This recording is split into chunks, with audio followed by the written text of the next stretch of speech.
For Filipinos in flood-affected areas, the dikes and other projects were meant to save them from waterlogging and the diseases that come with it. President Ferdinand Marcos himself has visited sites caught up in the scandal and slammed the poor quality of the dike in the village of Francis.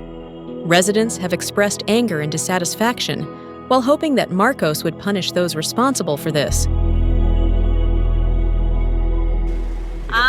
Yung mga tao po, inaalipungan na po dahil sa tubig na hindi nawawala sa daan.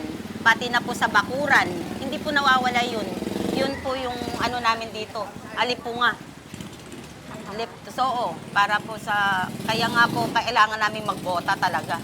Galit po, kasi lahat apektado. Hindi lang naman isang bahay, ilan po yung bahayan din dito sa Frances. Kaya kailangan po namin agarang aksyon, hindi po puro balita.